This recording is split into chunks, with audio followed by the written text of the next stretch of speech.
इंसानी रिश्ते आईने में दिखते इंसान के अक्स की तरह होते हैं और वो उस कांच की तरह नाजुक भी होते हैं जो जरा सी ठेस से चूर चूर भी हो सकते हैं। और कांच के वो महीन टुकड़े सिर्फ उन रिश्ता खत्म करने वालों के दिलों को ही आहत नहीं करते, बल्कि हर उस इंसान के दिल और जीवन को लहूलुहान कर सकते हैं जो इन रिश्तों के हमसफर हमराही होते हैं। और ये पीड़ा किस कदर असहनीय हो जाती है, इसका एहसास सिर्फ उसे ही होता है जो इसे भुगत रहा होता है।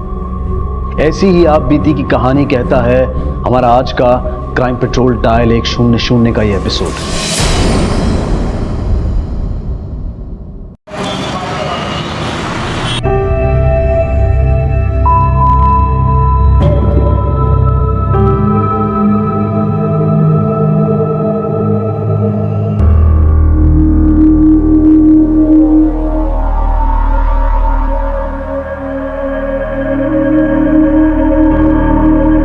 लक्ष्मी जल्दी हाथ चला, बहुत काम पड़े हैं। कर तो रही हूँ ना मैडम। लक्ष्मी ये क्या है, हाथ में जान नहीं है तेरे? फिर से कब तोड़ दिए? अरे मैडम जानबूझ के थोड़ी किया जो इतना बोल रही हो आप। अरे क्या झगड़ रहे हो तुम दोनों? रवि किसी भी वक्त सगाई के लिए आता होगा और अब तक कुछ भी तैयारियां नहीं है। अरे फटाफट हाथ चलाओ और कर लो, वो लोग आते ही होंगे ना अभी। और लक्ष्मी ये क्या, फिर से तूने कब तोड़ डाला? लक्ष्मी फिर से अगर तेरे हाथ से कुछ टूट गया ना तो तेरे पगार में से पैसे काट लूंगी। चलो निपट लो, वो लोग आते ही होंगे। मैं आती हूँ फटाक से।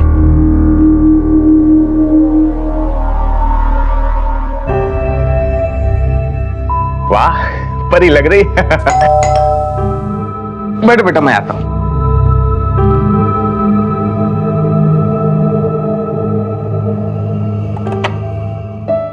आइए। नमस्ते। कैसे? बढ़िया, आइए आइए, आप भी आइए, आइए अंदर आइए।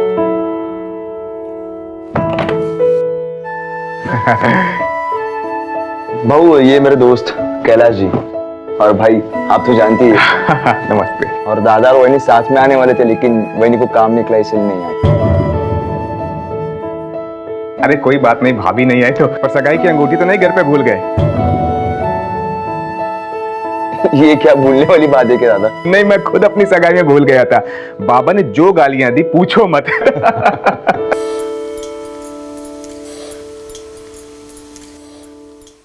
बाप रे, कितना सारा नमक है। ऐसा खाना खिलाओगी मेहमानों को? अरे अभी तक खाना बनाना भी नहीं सीख पाई। सासूबाई जैसा आ रहा है वैसे बना रही हूँ। अगर ऐसा है तो खुद ही बना लीजिए ना। आई, हे भगवान, क्या कर रही हो? रवि आ गया। चलो। अरे बाप रे, वो लोग आ गए। जल्दी जल्दी खाना तैयार करो, मैं देखती हूँ निधि तैयार हुई कि नहीं। हाँ निधि, आहो। आई नौकर चाकर किसी के भी सामने डांटने लगती है। अब मुझसे ये सब बर्दाश्त नहीं होता। क्यों टेंशन लेती हो? अपने अच्छे दिन जल्दी आने वाले हैं, बस थोड़े दिन और बर्दाश्त कर लो, उसके बाद इस घर की महारानी होगी। अरे निधि तो अभी तक तैयार नहीं हुई। वो लोग आ चुके हैं। बस आई 2 मिनट। जल्दी से तैयार हो जा। हाँ। और ये क्या? अरे रिया, कुड़ी तो अब तक तैयार नहीं हुई। मैंने बोला था ना तुझे तैयार होने के लिए। जल्दी से तैयार हो जा और अपने भाई को भी तैयार करना। अजी मैंने ढूंढा था रेहान को, पर वो कहीं दिखा ही नहीं। कहीं नहीं दिख रहा है मतलब? कहाँ गया है वो? मम्मी मुझे नहीं पता वो कहाँ गया।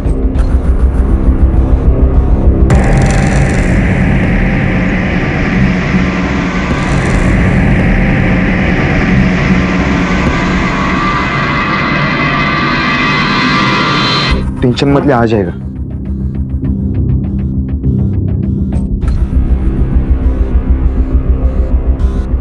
रिया, रेहान कहाँ गया है? मम्मी मुझे नहीं पता वो कहाँ गया।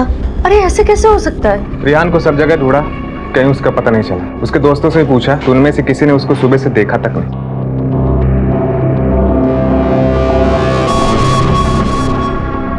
रिया, तुझे कुछ तो बता के गया होगा ना कि वो कहाँ जा रहा है या कहाँ जाने वाला है? कल रात वो बोल रहा था वो यहाँ नहीं रहेगा, वो पापा के पास चला जाएगा।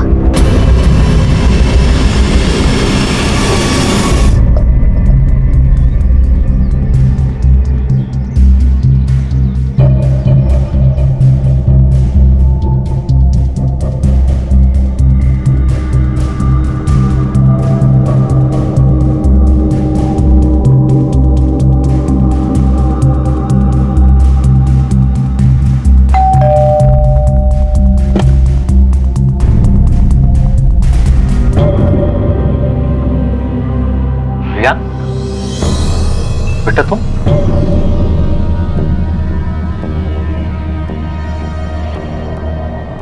तुम यहाँ क्यों आए हो?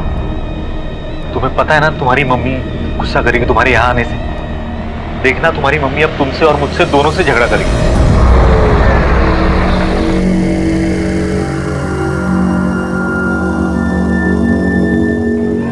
बेटा तुम्हें यहाँ नहीं आना चाहिए था। मुझे उन लोग के साथ नहीं रहना, मुझे आपके साथ रहना है। बेटा कितनी बार समझाऊं तुम्हें, तुम मेरे साथ नहीं रह सकते। कोर्ट ने तुम्हारी कस्टडी तुम्हारी मम्मी को दी है, इसलिए। पापा मम्मी शादी कर रही है।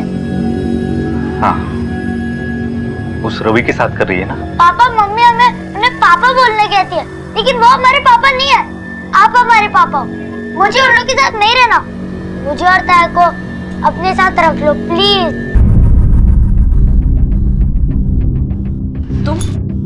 तुम यहाँ क्या कर रहे हो? तुझे मना किया था ना यहाँ आने से। हाँ, क्यों आया है फिर? समझ नहीं आता है तुझे? तुम्हारे मारने से नहीं समझेगा। मैं भी यही कहना चाहती हूँ कि ये एक बच्चा है जिसकी कस्टडी मुझे मिली है। अगर तुमने इसे बहलाने फुसलाने की कोशिश की तो मैं तुम्हें नहीं छोड़ूंगी। और एक बात याद रख लो कि अब इसका तुम्हारे साथ कोई ना था। मुझे आपके साथ नहीं रहना, मुझे पापा के पास रहना है। पापा के पास रहना है ना? चल घर चल कर बता। चल पापा पापा पापा पापा चल चल। 10 और 11 साल के रेहान और रिया अचानक बड़े हो गए थे और माँ बाप के अलग होने से अपने आप को असुरक्षित और लगभग अनाथ महसूस कर रहे थे। हर इंसान को उम्मीद की नजर से देखते कि शायद कोई तो उनका सहारा बने। माँ बाप का प्यार और उनकी परवाह हर बच्चे का हक है, जिससे दोनों महरूम थे और हालात को अच्छी तरह से समझ रहे थे। माँ की अनदेखी और बाप की मजबूरी के बावजूद बच्चे पूरी कोशिश कर रहे थे अपने बचपन को बचाने की, लेकिन उनकी इस कोशिश पर शायद पानी फिर चुका था।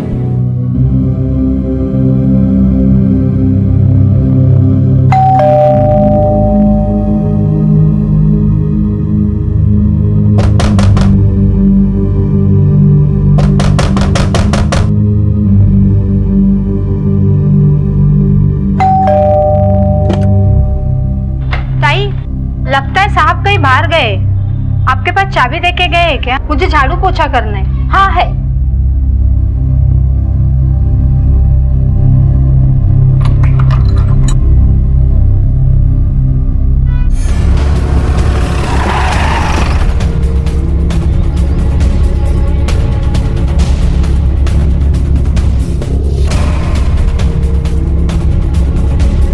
बॉडी को सबसे पहले घर में काम करने वाले भाई ने देखा था।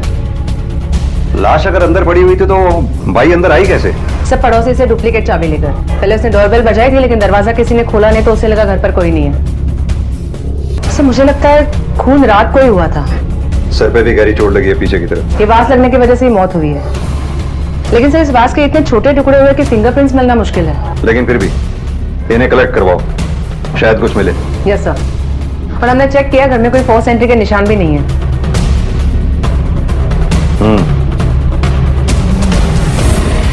लगता है कातिल इसका कोई जानकार था, तभी दरवाजे पे फोर्स एंट्री के निशान नहीं है। बिल्डिंग में सीसीटीवी है क्या?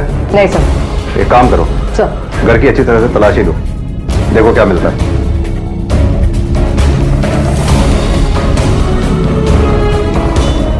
सर, ये इन्वेलप मिला है।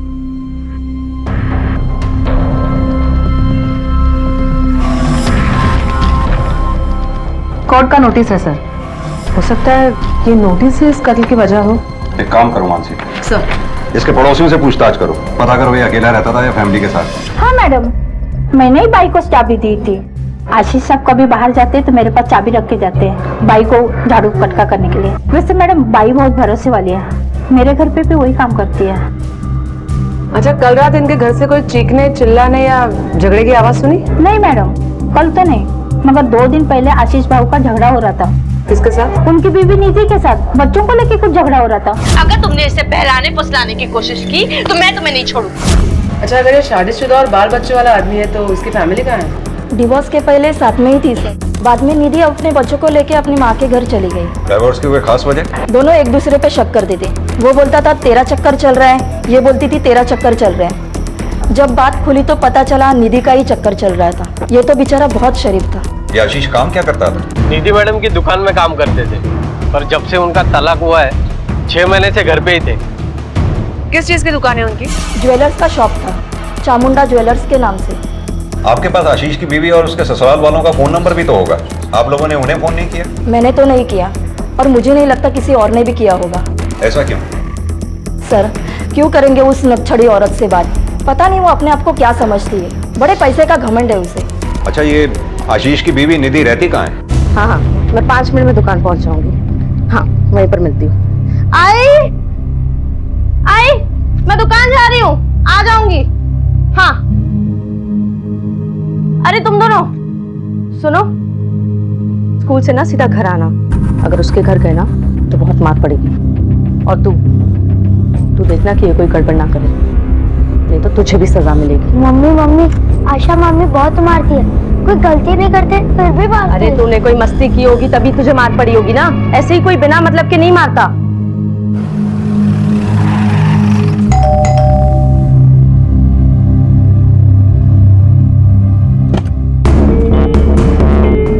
निधि ना आए? जी मैं ही हूँ, कहिए। आशीष देशमुख को जानती हैं? हाँ, वो मेरे एक्स हस्बैंड हैं। लेकिन आप ये सब क्यों पूछ रहे हैं? कल रात उनका किसी ने खून कर दिया।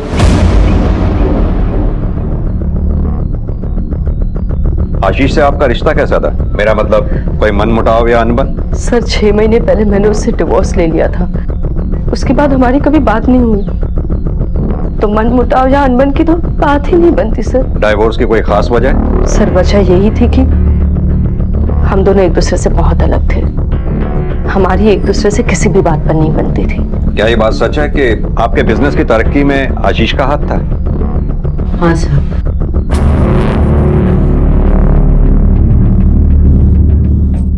हाँ था सर, पर कुछ हद तक। हम सबने इस बिजनेस को बढ़ाने में खून पसीना एक किया है, और सबसे ज्यादा मेहनत तो मेरे भाई राजेश ने की है सर। आशीष तो सिर्फ एक एम्प्लॉय था। अगर बात इतनी सिंपल थी तो फिर आशीष अपना शेयर क्यों मांग रहा था? शेयर? कौन सा शेयर सर? उसने मुझसे कभी कोई शेयर की बात नहीं की। ये जानती हैं क्या? ये नोटिस की वो कॉपी है जो हमें आशीष के घर से मिली है, जिसमें साफ साफ लिखा है कि आशीष ने आपके बिजनेस को बढ़ाने में जो मेहनत की है उसके बदले में उसे शेयर चाहिए। और ये देखिए, ये है आपकी माँ के दस्तखत। आप ही के हैं ना ये? हाँ साहब। जब आपकी माँ ने ये नोटिस रिसीव किया तो ऐसा कैसे हो सकता है कि इसकी जानकारी आपको ना हो? एक मिनट सर। ओह, आप इसकी बात कर रहे हैं सर? हाँ सर, उसने ये नोटिस भेजा था और हमारा वकील उसका जवाब भेजने ही वाला था। सर, हमारा आज का नहीं पुश्तैनी बिजनेस है, वो 2 पैसे की मदद करेगा तो उसका शेयर कैसे बन जाएगा? तो ये बात है, ये बात आपको अच्छी नहीं लगी और इसी वजह से शायद आपने आशीष का कत्ल कर दिया। नहीं, मैंने मर्डर नहीं किया साहब। कहाँ थे आप उस वक्त जब आशीष का कत्ल हुआ? घर पे था साहब। और आप कहाँ थी? सर, मैं दुकान से 9 बजे निकलकर सीधा घर आ गई थी। ठीक है, जब तक ये केस सॉल्व ना हो जाए आप में से कोई भी हमसे पूछे बगैर ये शहर छोड़कर नहीं जाएगा। क्या हुआ निधि? आशीष को किसी ने। आप कौन? सर, मेरा नाम रवि है, निधि का मंगेतर। मिस्टर रवि, कल रात आप कहाँ थे? अपने घर था। और आप लोग क्यों पूछ रहे हो? पूछना हमारा काम है। चलो।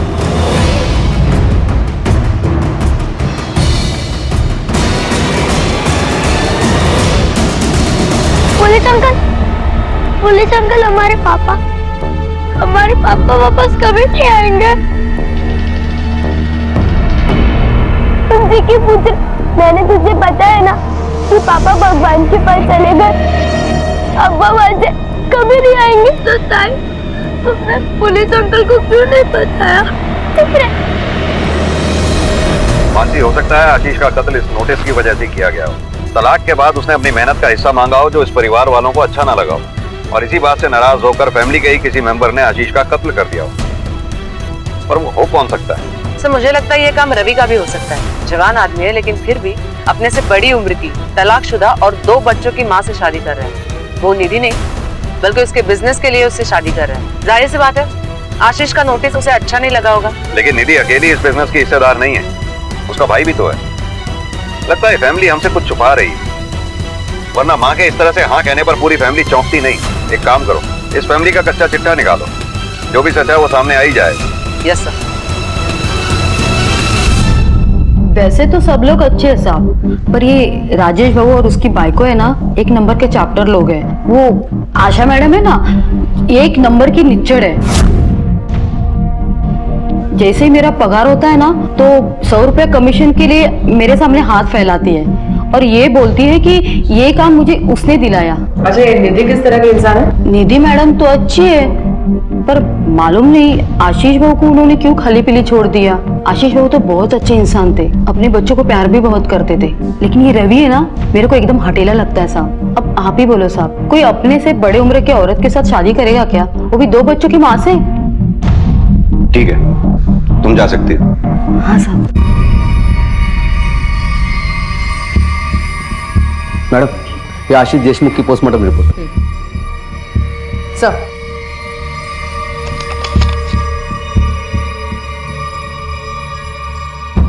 आशीष का कत्ल रात 10 से 12 बजे के बीच में हुआ।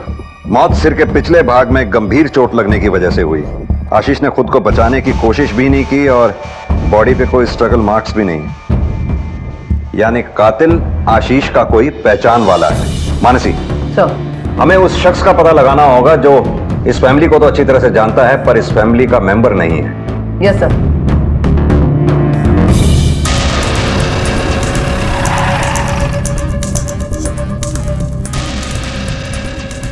इस दुकान का मैनेजर कौन है? जी मैं हूँ, कहिए। कितने साल से काम कर रहे हैं आप चामुंडा ज्वेलर्स में? 36 साल हो गए साहब। जब भी रघुनाथ जी ने पहली दुकान खोली ना, तब से। और वो आशीष, वो कब से काम कर रहा था? बहुत कम उम्र में आया था सर वो, करीब 20 साल हो गए। यानी आशीष और निधि के बीच अफेयर काम के दौरान हुआ? नहीं सर, निधि की तो अरेंज मैरिज थी। लव तो उसे कोई संग्राम शिर्के नाम के आदमी से था, जिसे वो रघुनाथ जी बिल्कुल पसंद नहीं करते थे। आपके कहने का मतलब है कि ये शादी निधि की मर्जी के खिलाफ हुई थी? जी सर, आप ऐसा कह सकते हैं। वैसे रघुनाथ जी को निधि को उस संग्राम से अलग करना था, तब भी आशीष एक नई दुकान की प्रपोजल लेके उनके पास आ गए। उससे वो बहुत खुश हो गए। एक दिन मैं दुकान के अकाउंट्स लेके उनके घर गया था, तो मैंने देखा सर ये पिछले महीने का अकाउंट स्टेटमेंट है, किससे कितना पैसा आना बाकी है और निधि, एक मिनट, मैंने तुमसे कहा था ना इतनी देर तक रात में मत घूमना। कहां से आ रहे हो इतनी रात को? पापा, वो तुम्हारी शादी होने तक तुम अब घर से बाहर पैर नहीं रखोगी, समझी? शादी? मैंने तुम्हारी शादी आशीष से तय कर दी है और वो बहुत। बाबा प्लीज, मैं आशीष से शादी नहीं करूंगी। मैं सिर्फ संग्राम। अगर तुम्हारे मुंह से संग्राम का नाम दोबारा निकला और तुमने आशीष से शादी नहीं की, तो मैं तुम्हें जायदाद से बेदखल कर दूंगा।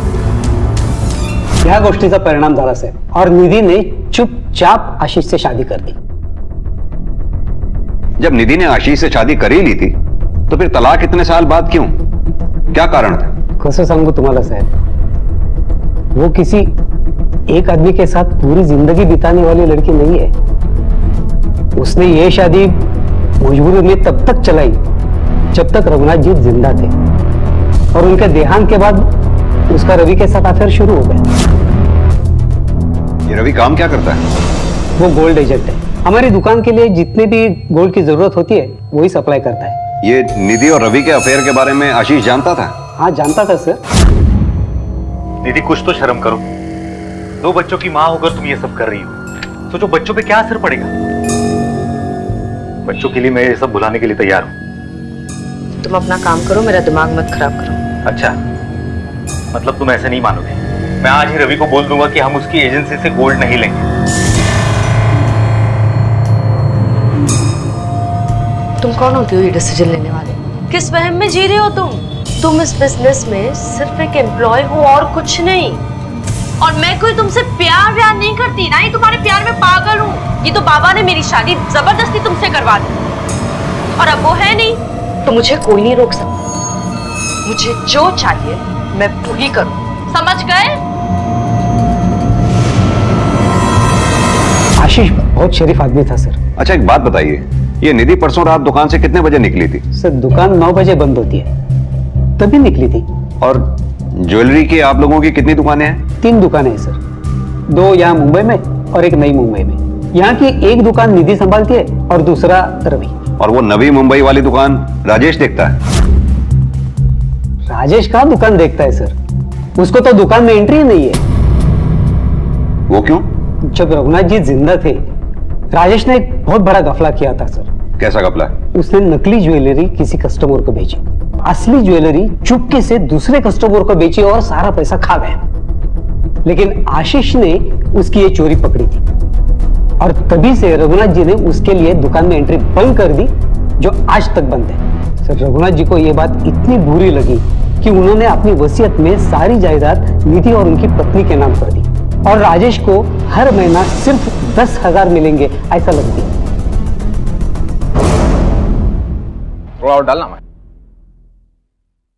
कौन बे? अरे सब क्या हुआ? साहब मुझे यहाँ क्यों लेके आए? एक बात बता, ज्वेलरी की तुम्हारी 3 दुकानें हैं ना?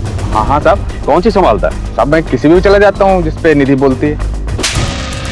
संभालना तो दूर, हमें यह भी पता है कि तीनों दुकानों में तेरी एंट्री तक बैन है, जिसकी वजह है आशीष। उसने तुझे चोरी करते हुए पकड़ लिया था, इसलिए तूने उसका कत्ल कर दिया है ना? साहब ये सच है कि उसकी वजह से मेरी एंट्री बंद है, लेकिन कभी मैं बदला लेने के बारे में सोचा तक नहीं साहब। आशीष उस रात मैं घर पे ही था, कहीं बाहर नहीं गया। मुझे लगता है कि कोई और है इसके पीछे। साहब कौन? रवि साहब। साहब रवि आदमी नहीं सांप है, वो हमारा बिजनेस हाँपना चाहता है। आशीष ने जब अपना हिस्सा मांगा तो उसको लगा कि आधा बिजनेस लेके जाएगा। साहब मुझे ऐसा लगता है कि उसी ने खून किया।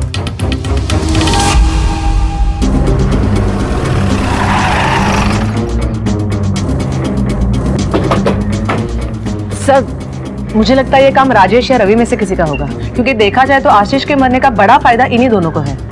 एक काम करो मानसी, ये नाइक फैमिली और इस रवि के सबके फोन रिकॉर्ड्स और मोबाइल की लोकेशन निकालो, पता चल जाएगा कत्ल के वक्त कौन घर पर था और कौन बाहर। Yes sir. Police aunty, uncle मैं और मेरा भाई उस घर में नहीं रहना चाहते। लेकिन क्यों बेटा? वो तो आपकी मम्मी का घर है। अंकल उस घर में बहुत मार पड़ती। तुम इनकी चिंता क्यों कर रही हो? मैं हूं ना, मैं संभाल लूंगी, तुम बस अपने काम पे ध्यान। थैंक यू बहनी। देखो ना, इनके बाप ने इन्हें इतना बिगाड़ के रख दिया है कि इन्हें संभालना ही मुश्किल हो गया है, और ऊपर से टाइम भी नहीं है। तुम इन पर नजर रखना, हाँ प्लीज। और तुम दोनों मामी की हर एक बात मानना, ठीक है? खाना भी नहीं देती और हम दोनों भूखे रह जाते। मामी मामी मुझे भी ये पनीर वाली सब्जी दो ना। ये तुम दोनों के लिए नहीं, रूपाली के लिए है। जो मिला है चुपचाप खाओ, नहीं तो ये भी छीन लूंगी, समझे? बेटा ये सब कब से हो रहा है? जिस दिन से कोर्ट ने हमें मम्मी के साथ रहने को बोला, तब से मम्मी पापा का डिवोर्स हुआ है। तब से ये बात तुमने अपनी मम्मी को बताई क्यों नहीं? मम्मी अपनी शादी और दुकान के काम में इतनी बिजी कि वो हमसे बातें नहीं करती, बस हमें डांटती रहती है। मम्मा मामी बहुत मारती है, हमसे बहुत काम करवाती है और हमें खाना भी नहीं देती। अरे ये क्या बोल रहे हो निधि? तुम बिल्कुल सही बोल रही थी। इनके बाप ने इन्हें से बिगाड़ा ही नहीं, इन्हें झूठ बोलना भी सिखा रहा है।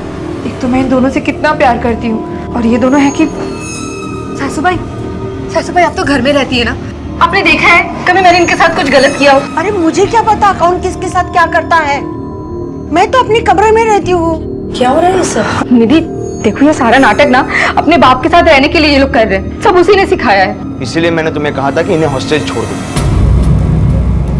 2 दिन में लाइन में आ जाएगी, वरना आशीष भी इन्हें। हम हॉस्टल नहीं जाएंगे और हमारे पापा को भी कुछ मत कहना।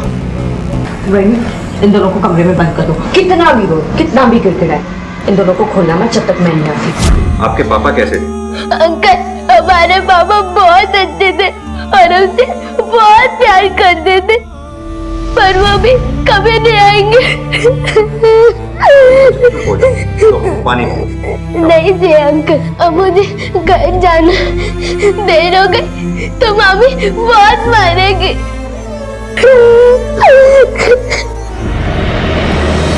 कुछ बोले क्या?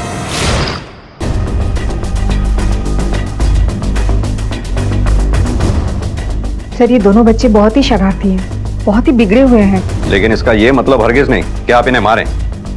आप जानती हैं, अगर ये बच्चे आपके खिलाफ पुलिस कंप्लेंट कर दें तो हम आपको चाइल्ड टॉर्चर के केस में गिरफ्तार कर सकते हैं। आइंदा ऐसा ना हो, ये आपको पहली और आखिरी वार्निंग है। जी सर। और आप, कोर्ट अक्सर माँ को बच्चों की कस्टडी इसलिए देती है क्योंकि माँ बच्चों की देखभाल बेहतर तरीके से कर सकती है। आपके केस में तो बिल्कुल उल्टा ही है। आपने तो पलट कर देखा तक नहीं कि आपके बच्चे किस हाल में जी रहे हैं। रिया और रेहान ने रिश्तों को तार तार होते देखा था। माता और पिता दोनों की छत्र छाया चाहने वाले बच्चे किसी एक से भी महरूम थे क्योंकि सबको अपनी पड़ी थी, और पिता जिसके साथ वो रहना चाहते थे उसे उनसे हमेशा के लिए छीन लिया गया था। आशीष की हत्या का शक पुलिस को नाइक परिवार के हर सदस्य के साथ साथ रवि पर भी था, और इस शक के सिरे मोबाइल लोकेशन रिकॉर्ड आने के बाद कुछ खुलने लगे थे।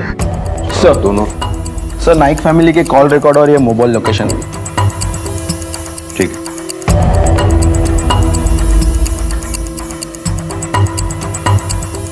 मोबाइल की लोकेशन के मुताबिक तो सिर्फ निधि और रवि ही आशीष के कत्ल के वक्त उसके घर के आसपास मौजूद थे।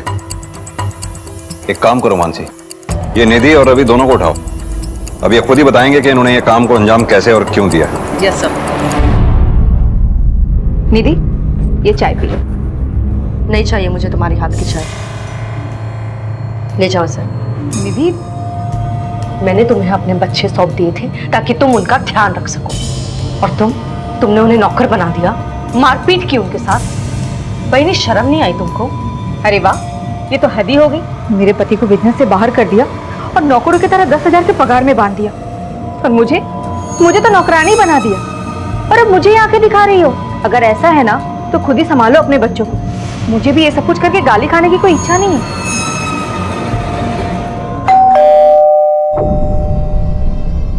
मिस निधि जी। तुमने तो कहा था जिस रात आशीष का खून हुआ था उस रात तुम 9 बजे दुकान से निकलने के बाद घर पर ही थी। जी हाँ, मैं दुकान से निकलने के बाद घर पर ही थी।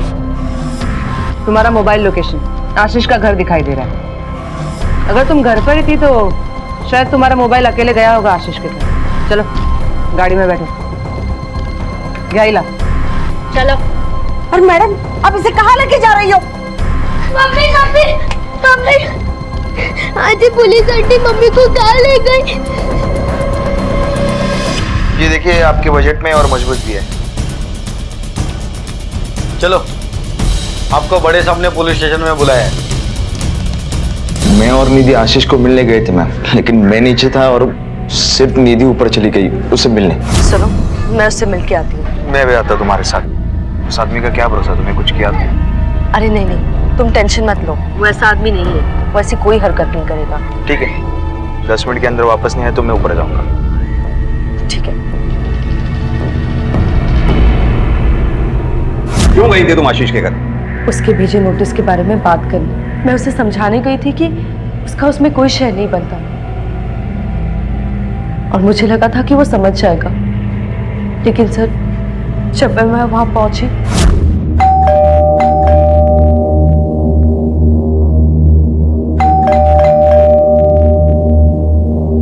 तो मैंने कई बार डोरबेल बजाई, लेकिन उसने दरवाजा नहीं खोला। तो मैंने अपनी डुप्लीकेट की से दरवाजा खोला, और सर जब मैं अंदर गई तो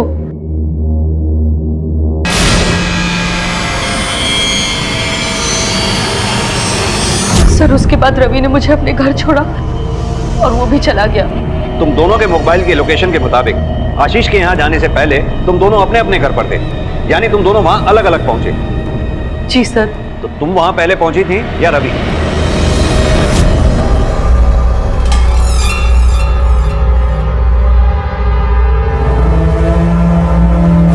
इसका मतलब रवि तुमसे वहां पहले पहुंच चुका था। जी। साहब मेरे खुद से गया। साहब बोलो। साहब निधि से सिर्फ 10 सेकंड पहले मैं वहां पे पहुंचा था। मैंने सचमुच कुछ नहीं किया। मैं नहीं मारा आशीष को। झूठ सच का पता हम लगा लेंगे, तू बस अपनी फिक्र कर। बैठा के रखो इसे और इसकी मैडम को भी। साहब प्लीज। सर मुझे लगता है ये खून इन्हीं में से किसी एक ने या फिर शायद दोनों ने मिलकर किया होगा। हमें गुमराह करने के लिए झूठी कहानी बता रहे हैं। हो सकता है। फिंगरप्रिंट्स की रिपोर्ट में कुछ आया? सर रिपोर्ट्स के मुताबिक आशीष के घर में लगभग सभी के उंगलियों के निशान मिले हैं, बच्चों से लेकर रवि तक। ये दोनों तो कत्ल की रात वहाँ गए ही थे, लेकिन बच्चे भी तो बाप से मिलने अक्सर जाते होंगे। और वो कांच के टुकड़े, उन पे कोई फिंगरप्रिंट्स? नहीं सर, उन पे भी किसी के फिंगरप्रिंट्स नहीं मिले। सबके कॉल रिकॉर्ड्स फिर से चेक करो, एक एक नंबर का पता लगाओ कि किसका है। सब निधि के कॉल रिकॉर्ड्स में एक नंबर मिला है जिस पर 2 दिन पहले तक दिन में 2 से 3 बार बात हुई है। पता किया नंबर किसका है? यस सर, संग्राम शिर्के का है। संग्राम शिर्के? निधि की तो अरेंज मैरिज थी, लव तो उसे कोई संग्राम शिर्के नाम के आदमी से था। ये तो निधि का पहला बॉयफ्रेंड है। यस सर, मुझे लगता है निधि ने उसी की मदद लेके आशीष का खून किया होगा। पॉसिबल है। एक काम करो, ये संग्राम शिर्के का एड्रेस निकालो, पता करते हैं निधि के पास से प्रेजेंट में अचानक आया कैसे। Yes sir.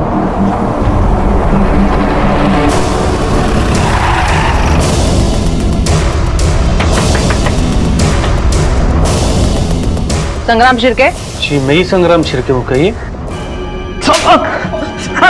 अब बता, जब निधि और तेरा अफेयर 12 साल पहले खत्म हो चुका था तो फिर अब तू अचानक कहां से टपक पड़ा? साहब निधि ने मुझे धोखा दिया था साहब, उसके बाद मैं मुंबई छोड़ के बैंगलोर शिफ्ट हो गया था साहब। 3 महीने पहले ही वापस आया साहब। एक दिन निधि मुझे मार्केट में मिली साहब। दादा ही बिल्डिंग कुठे? हाँ इकडून दुसरी बिल्डिंग। ठीक है, हाँ थैंक यू। संग्राम? निधि? संग्राम तुम यहाँ? यहाँ मतलब? ये मेरी ही तो दुकान है। ये सब छोड़ो, ये बताओ तुम कैसे हो? बुरा चल रहा है सब कुछ, नौकरी भी नहीं है। मैं कुछ मदद कर सकती हूँ? तुझे पता है निधि की पहली शादी टूट चुकी है और अब वो दूसरी शादी करने जा रही है। हाँ पता है साहब। उसके बावजूद भी तुम दिन में 3-3 बार उससे इतनी लंबी बातें करते थे। नहीं साहब, मैं तो बहुत कम फोन करता था उसको, वही बार बार मुझे फोन करती थी साहब। और वो बोलती थी। सीधी तरह से बताएगा या मैं अपने ढंग से पूछूं? बताता हूँ साहब। उसने मुझे आशीष का खून करने के लिए कहा था साहब, सुपारी दे रही थी आशीष की, और इस काम के लिए काफी सारे पैसे भी देने की बात कर रही थी साहब। उन्हीं काफी सारे पैसों की लालच में तूने आशीष का खून कर दिया है ना? तुमने आशीष को मारने की सुपारी दी थी? सुपारी? नहीं सर।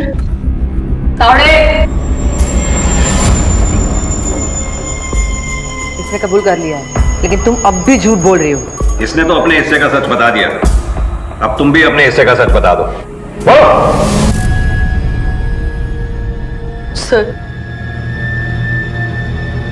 सर वो आशीष मुझे धमकी दे रहा था कि वो मेरे दोनों बच्चों की कस्टडी छीन लेगा, कोर्ट में अपील करेगा, बिजनेस का शेयर लेके रहेगा, और उसके लिए उसने मुझे नोटिस भी भेजा था।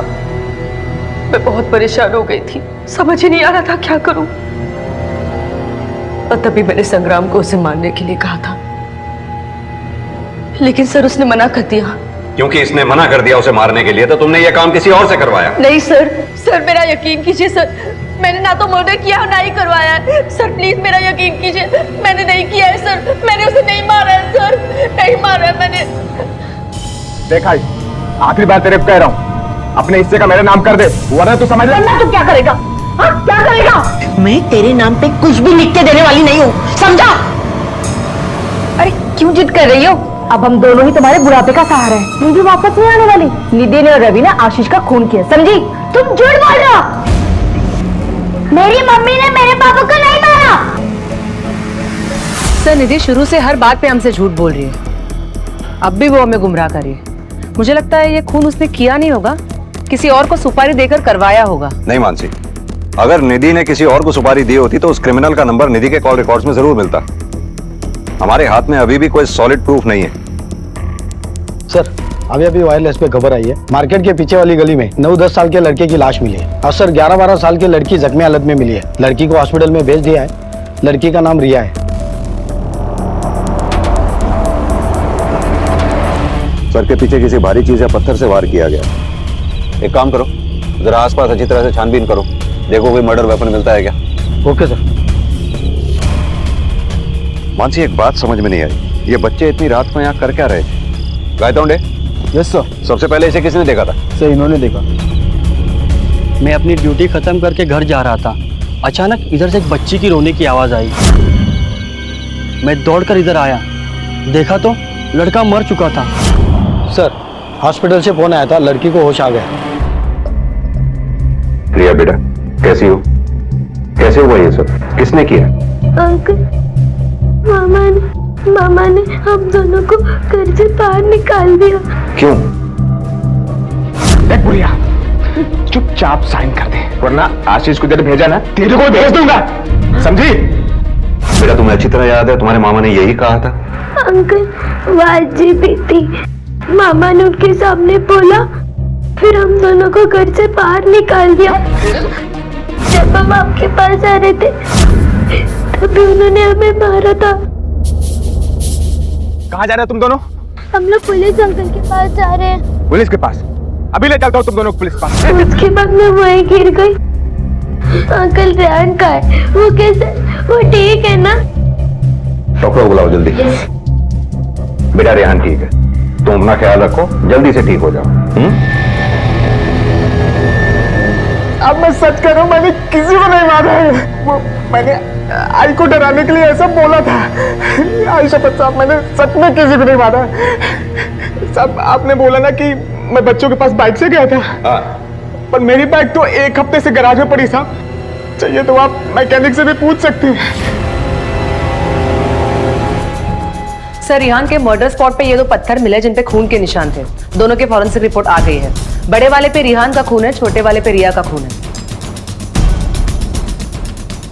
मानसी एक बात समझ में नहीं आई, अगर राजेश ने ही दोनों बच्चों को मारा है तो उसने दोनों को एक ही पत्थर से क्यों नहीं मारा? एक को बड़े पत्थर से और दूसरे को छोटे पत्थर से क्यों मारा?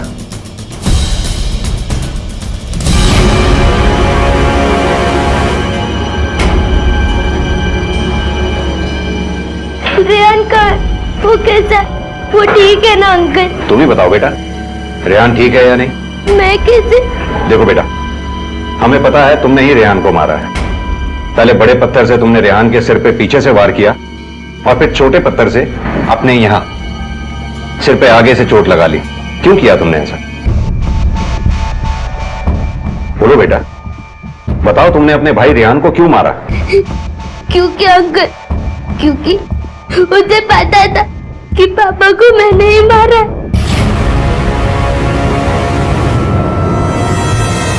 रेहान, हमें पुलिस अंकल को बताना होगा कि मामा ने पापा को मारा है। मामा ने पापा को नहीं मारा ताई। मामा ने नहीं मारा तो किसने मारा? तुमने मारा ताई। रेहान को पता था कि मैं चुपके पापा से मिलने गई थी।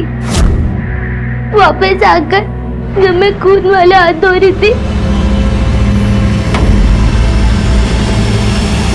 तब से वही मेरे पीछे पड़ा था कि मैं आपको सब सच सच बता दूं। तुम्हारी वजह से पापा भगवान के पास गए, तुम्हारी वजह से मम्मी को पुलिस आंटी ले गई, तुम्हारी वजह से सिर्फ मैं सबको बता दूंगा, मैं सबको बता दूंगा।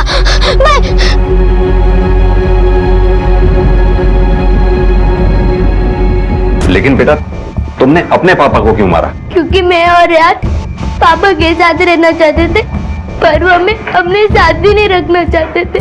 पापा, हमें आपके साथ रहना है। नहीं, ये नहीं हो सकता। अब तो तुम्हारी मम्मी तुम्हें मेरे पास भेजेगी ना, तो भी मैं तुम्हें अपने साथ नहीं रहने दे सकता। मेरी भी कोई जिंदगी है, मैं तुम दोनों का बोझ अपने सर पर नहीं ढो सकता। तुम यार जाओ प्लीज, चलो जाओ। कुछ नहीं मेरे पास तुम्हें देने के लिए, जाओ।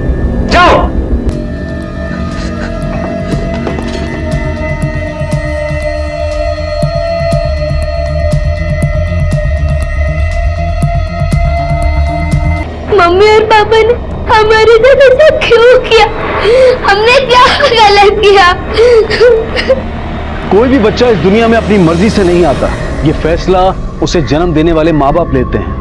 तो फिर वो क्यों उस माली की तरह से हो जाते हैं जिसने अपनी खुशियों के लिए फूल तो उगाए लेकिन एक दिन उन्हें छोड़कर चलता बना और उन फूलों को सूखी झाड़ियों में तब्दील कर गया।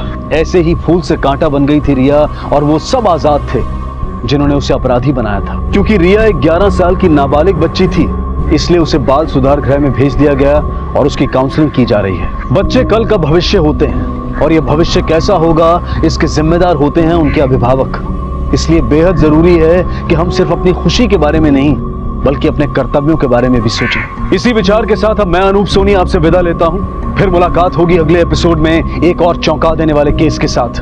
तब तक अपना और अपने परिवार का ख्याल रखें और देखते रहें क्राइम पेट्रोल डायल 100। सबक एक को सीख हम सबको।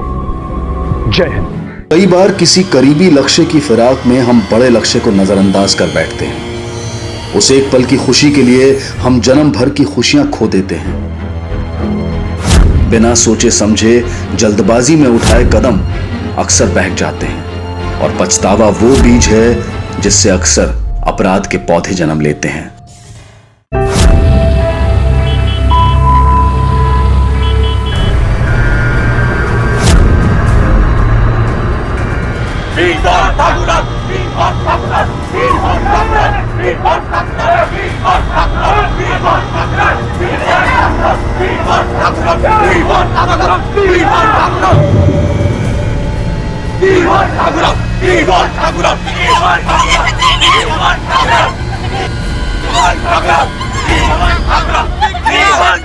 Hello hello police.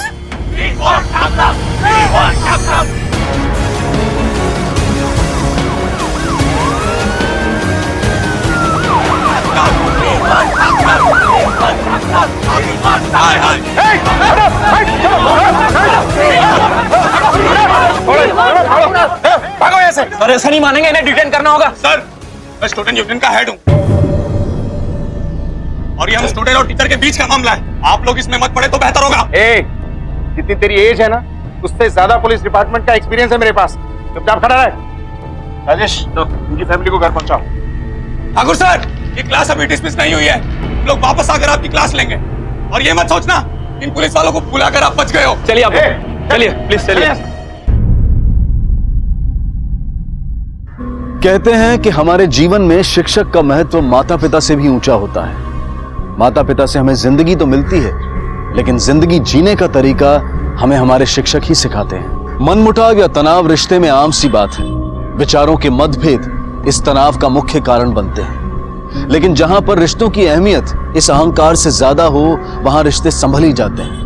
और ऐसे छोटे मोटे मनमुटाव छात्रों और शिक्षकों के बीच भी देखने को मिलते हैं। लेकिन मुंबई के कांदीवली के इस कॉलेज में ऐसा क्या हुआ था कि जिसकी वजह से मर्यादा और तहजीब की सारी सीमाएं लांघ दी गई।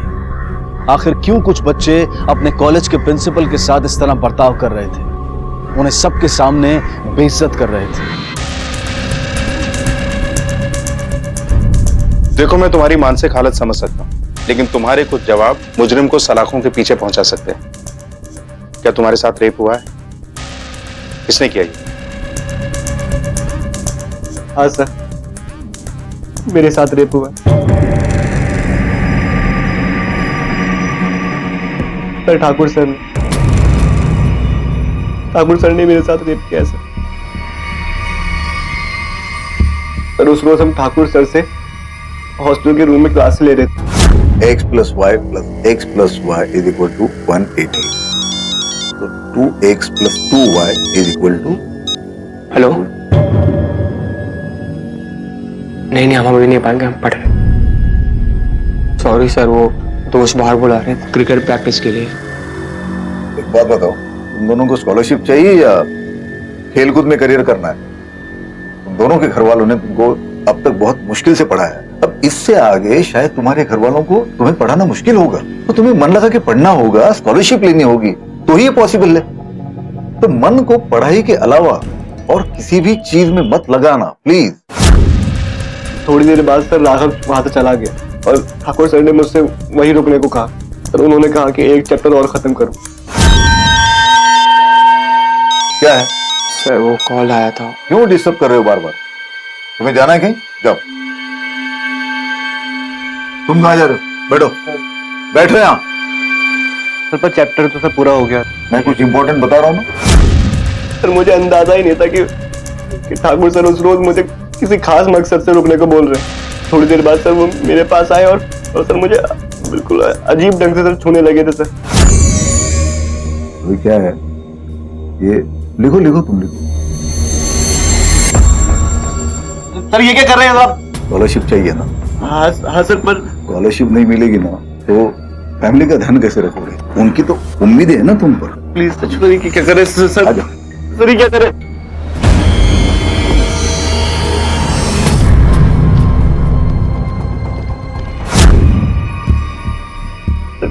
कॉलेज के बाद ठाकुर सर हमको मैथ्स की एक्स्ट्रा क्लासेस देते थे। तो मेरा मैथ्स वीक है और ठाकुर सर हमारे मैथ्स के टीचर भी हैं। और सर कभी कभी राघव और मैं भी उनसे क्लासेस लेते थे साथ में। सर कभी हॉस्टल के रूम में और कभी वो अपने घर पर हमको क्लासेस देते थे। तुमने पुलिस कंप्लेंट क्यों नहीं की? सर ठाकुर सर मुझको फेल कर देते। मुझे सर स्कॉलरशिप की बहुत ज्यादा जरूरत है। मेरी फैमिली की मुझसे बहुत उम्मीद है और वो उम्मीदों को जिंदा रखने के लिए स्कॉलरशिप बहुत जरूरी थी। सर मैं ये बात किसी को बताना नहीं चाहता था, पर कल रात सर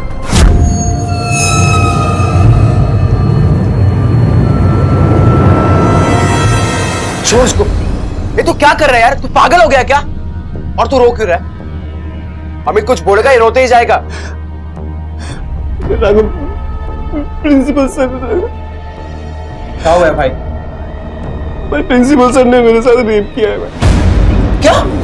सर अगर आप नहीं आते ना तो हम उसे नंगा करके गधे पर बैठा कर पूरी कॉलेज घुमाते। हमारे बचपन में एक सब्जेक्ट होता था सोशल साइंस, कभी नहीं पढ़ा क्या? पढ़ा है। तो उससे ये नहीं सीखा कि कुछ भी हो जाए कानून को अपने हाथ में नहीं लेना चाहिए, वरना तुम में और मुजरिम में क्या फर्क रह जाएगा? राजेश, अमित को मेडिकल चेकअप के लिए लेके जाओ।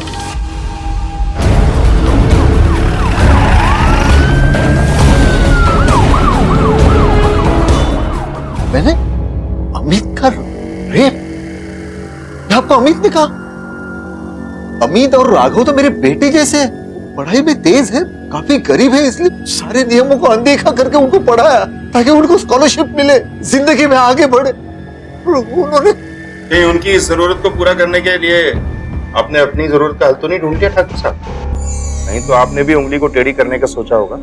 मैं एक शिक्षक हूँ, शिक्षक। मैंने हमेशा अपने स्टूडेंट्स का भला ही चाहा है सर। आज ये घिनौना आरोप मुझ पर लगा। देखिए सर, आज तक जिन सिद्धांतों पर और उसूलों पर मेरी जिंदगी मैंने काटी, ये सिर्फ 2 मिनट की खुशी के लिए उन सिद्धांतों को और उसूलों की बलि नहीं चढ़ा सकता मैं। अब तो एहसास हो गया वाकई में कलयुग चल रहा है। इतना खिलौना आरोप मुझ पर। ये सही कह रहे, ये ऐसा कुछ कर ही नहीं सकते सर। सर इन्हें देखकर लगता नहीं कि इन्हें ऐसा कुछ करने की जरूरत है। सर 30 साल का टीचिंग करियर, एक बेटी एक बेटा, साथ में बीवी। सर उम्र के इस पड़ाव में इतने रेप्यूटेड कॉलेज के प्रिंसिपल होने के बाद सर मामला कुछ और ही है। राजेश, जुर्म करने की सोच एक ऐसी गंदी बीमारी है जो न वक्त देखती है, ना उम्र देखती है और ना ही इंसान देखती है। हो सकता है कि ठाकुर ने कुछ नहीं किया, या फिर यह भी हो सकता है कि ठाकुर बहुत ही शातिर है। सर मुझे लगता है कि मेडिकल रिपोर्ट से काफी कुछ क्लियर हो जाएगा। राजेश, अमित के साथ बलात्कार हुए 2 हफ्ते से ज्यादा का वक्त गुजर चुका। मुझे शक है कि इस रिपोर्ट से हम किसी भी नतीजे तक पहुंच पाएंगे। जब तक रिपोर्ट आती है, इन दोनों की कुंडली निकालो, पता करो कि कॉलेज के प्रोफेसर्स और स्टूडेंट्स क्या सोचते हैं इस बारे में, खास तौर पर इन दोनों के रिलेशन और कैरेक्टर के बारे में। सब चलो।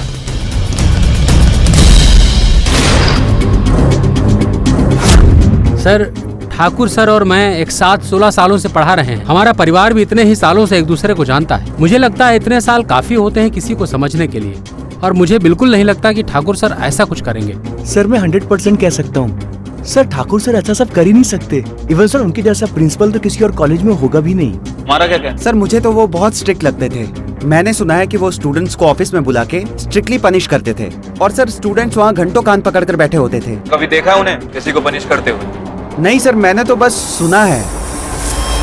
सर मैंने जब ठाकुर सर के बारे में सुना तो मेरे कानों को तो भरोसा ही नहीं हुआ, और मुझे लगता नहीं कि वो ऐसा कुछ कर सकते हैं। अमित काफी डिसेंट लड़का है, वो झूठ क्यों बोलेगा? फिर बाकी तो भगवान ही जाने की सच क्या है। सर मैं यहाँ का सबसे ओल्ड स्टूडेंट हूँ। इतना उस ठाकुर को या बाकी के प्रोफेसर्स को मैं जानता हूँ ना, उतना कोई और नहीं जानता। सर वो ठाकुर एक नंबर का। पास संभाल के जुबान पे लाना। मैं तेरा टीचर नहीं हूँ जो केवल तुझे मुर्गा बना के छोड़ दूंगा। Sorry sir. सर मैं यहाँ का स्टूडेंट यूनियन हेड हूँ, तो यहाँ निगरानी रखता हूँ। वैसे सर मैंने एक बात हमेशा देखी है, ठाकुर सर उन बच्चों पर कुछ ज्यादा ही मेहरबान होते हैं जो थोड़े गरीब हैं। आप समझ रहे हैं ना सर मैं क्या कहना चाहता हूँ?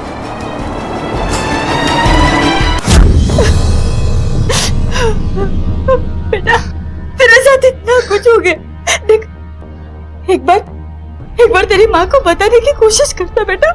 काकी, आप लोगों की टेंशन और स्कॉलरशिप के चक्कर में इसने किसी को कुछ नहीं बताया। वो तो अच्छा था कि मैं सही समय पर रूम पर पहुंच गया। बेटा पर तू बोल रहा था ना कि प्रिंसिपल साहब बहुत अच्छे हैं, तेरी मदद करते हैं। मुझे नहीं पता था माँ कि ये सब हो जाएगा। मुझे तो बस स्कॉलरशिप चाहिए थी, मुझे और पढ़ना है माँ। प्रिंसिपल ने हमारी गरीबी का बहुत फायदा उठा लिया। तू चिंता मत कर, तू चिंता मत कर।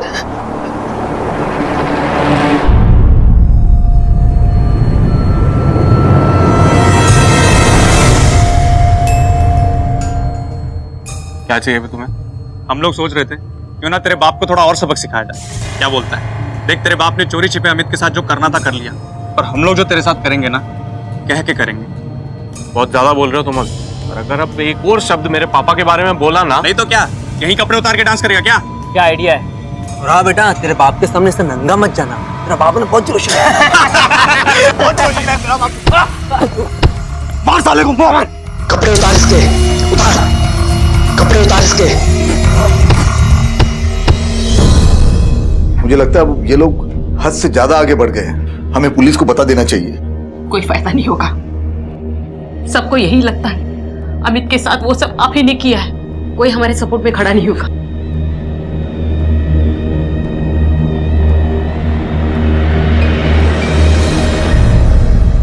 सर, ये रही अमित की मेडिकल एग्जामिनेशन रिपोर्ट। सर, इस रिपोर्ट के मुताबिक अमित के प्राइवेट पार्ट पर ऐसे मार्क्स मिले हैं जिससे प्रूफ होता है कि अमित के साथ रेप हुआ है। लेकिन सर, घटना 2 हफ्ते पुरानी है, इससे कंफर्म नहीं हो पा रहा है कि रेप ठाकुर ने किया या किसी और ने।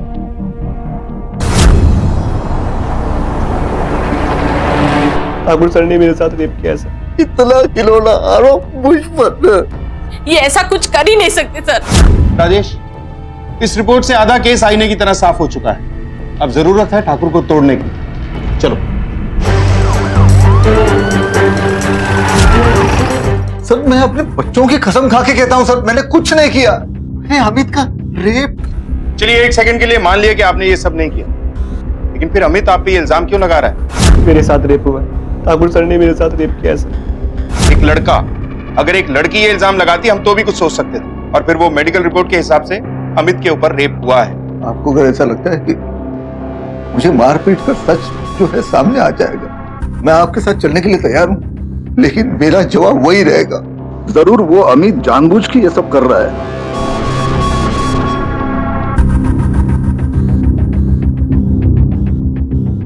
ठाकुर साहब, आप में और अमित में पास में ऐसा कुछ हुआ था जिसका मलाल अब तक उसके दिल में हो, और जिसका बदला लेने के लिए वो इस लेवल तक जा सकता है?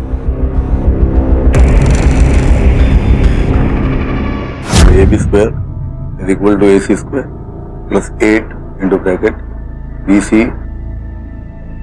AB square is equal to AC square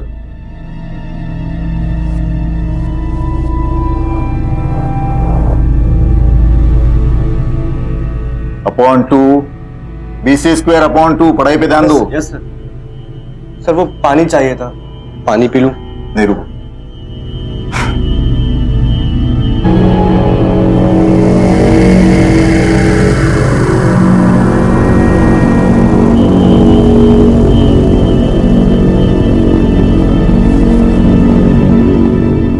लो। उसी रात दिव्या मेरे कमरे में आई थी। ये लड़का यहाँ पढ़ने आता है या ये सब करने आता है? देखिए, इन लोगों पर मेहरबानी करने की कोई जरूरत नहीं है। ये लोग तो जिस थाली में खाते हैं उसी में छेद करते हैं। रजनी, शांत हो जाओ। दिव्या, तुम्हारे दिल में अमित के लिए कुछ है? बिल्कुल नहीं पापा, डॉक्टर बनने से पहले मैं इन सब चीजों के बारे में सोच भी नहीं सकती। ये तुम्हारी बुक देखो, इसका इस्तेमाल सिर्फ पढ़ाई के लिए करना। ये तुम्हारी उम्र नहीं ये सब चीजें करने की। और तुम्हारी तसल्ली के लिए एक बात बता दो, दिव्या को तुम में कोई इंटरेस्ट नहीं, उसे अपना करियर और अपनी पढ़ाई इन चीजों पर ही कॉन्सेंट्रेट करना है। Let her do that. जाओ क्लास में जाओ। क्या सच में प्रिंसिपल ठाकुर ने अमित के साथ दुष्कर्म किया था, या कुछ ऐसा था जो अभी सामने आना बाकी था? आखिर क्या था इस घिनौने अपराध के पीछे का सच? अमित, इस केस में तुम्हारा बयान सबसे इंपॉर्टेंट है। तुम्हारा एक बयान गुनहगार को सजा भी दिला सकता है और किसी बेगुनाह को बेवजह फंसा भी सकता है। क्या सच में प्रिंसिपल ठाकुर ने तुम्हारे साथ रेप किया? हाँ सर, उन्होंने ही मेरे साथ ये सब किया। झूठ तो नहीं बोल रहे? सर मैं झूठ क्यों बोलूंगा? हो सकता है तुम अपने प्रिंसिपल से बदला लेना चाहते हो, क्योंकि हमें पता चला है कि तुम अपने प्रिंसिपल ठाकुर की बेटी दिव्या को पसंद करते हो। सर वो पानी चाहिए था सर, पर उस बात को तो काफी वक्त हो चुका है और उस बात का इस बात से कोई लेने देना नहीं। कभी कभी अतीत के जख्म वर्तमान के नासूर बन जाते हैं और इसी नासूर का दर्द हमें कुछ भी करने के लिए मजबूर कर देता है। सर पर मेरे मामले में ऐसा कुछ भी नहीं हुआ था। जब ठाकुर सर को इस बारे में पता चला तो उन्होंने मुझ पर गुस्सा नहीं किया, उन्होंने समझाया मुझे। अमित, ये तुम्हारी उम्र नहीं है ये सब चीजें करने की। और तुम्हारी तसल्ली के लिए एक बात बता दो, दिव्या को तुम में कोई इंटरेस्ट नहीं। फिर उसके बाद मेरा पूरा ध्यान स्कॉलरशिप पर था। सर मैंने रेप वाली बात झूठ नहीं कही। सच और झूठ की पड़ताल हम कर रहे हैं। फिलहाल तुम जा सकते। Thank you sir.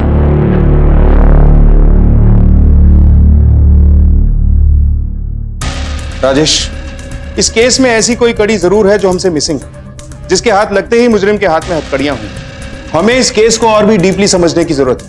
ऐसा करते हैं कि कॉलेज और उसके आसपास के एरिया और कॉलेज से जुड़े हर शख्स से पूछताछ करते हैं। जिस शाम अमित के साथ ये सब कुछ हुआ, किसी ना किसी ने कुछ तो जरूर देखा हो। Yes sir.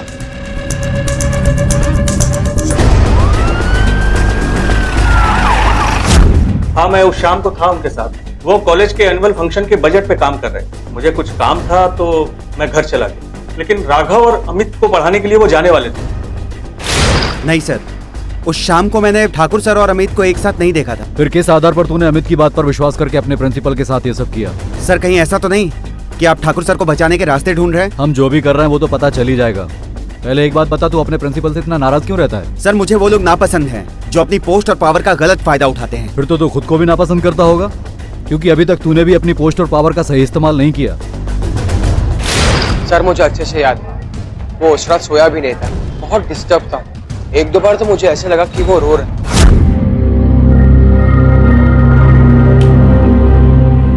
अमित, क्या हुआ रे? तू रो रहा है क्या? नहीं, तू थोड़ा जुकाम हो गया है, तू लाइट ऑफ कर दे। इधर देख, कुछ छिपा रहे ना तू? कुछ नहीं हुआ है, तू लाइट ऑफ कर देना। राघव के बयान से तो ये लग रहा है कि प्रिंसिपल ने अमित का रेप किया। कहीं यही वो वजह तो नहीं कि अमित श्योर था कि ये स्कॉलरशिप उसे ही मिलेगी? स्कॉलरशिप चाहिए ना? हाँ सर, पर स्कॉलरशिप नहीं मिलेगी ना तो फैमिली का ध्यान कैसे रखोगे? लेकिन सर अगर अमित का लक्ष्य स्कॉलरशिप ही होता तो बाद में प्रिंसिपल का नाम क्यों लेता? किसी और का भी तो नाम ले सकता है। ठाकुर सर ने मेरे साथ रेप किया है सर। अभी काफी कुछ सामने आना बाकी है राजेश। हाँ, इतना सब कुछ होने के बाद भी उन सबको लगता है कि मैं झूठ बोल रहा हूँ। मैं अब वहां नहीं जाऊंगा। नहीं जाएगा मतलब? तेरे बाबा की तरह 8,000 की नौकरी करेगा तू? अभी तुझे पता है ना, यही मौका है जब तू पढ़ लिख कर कुछ बन सकता है। अगर ये मौका गया ना तो तू कुछ नहीं बन पाएगा। और तू ही बता, तेरे चाचा के आम कितने दिन तक और रहेंगे? तो मैं क्या करूंगा? मैं फिर से वहीं जाऊं जहां मेरे साथ इतना सब कुछ हुआ। जितना बर्दाश्त होना था मैंने कर लिया। अमित, इन दोनों की तरफ देख।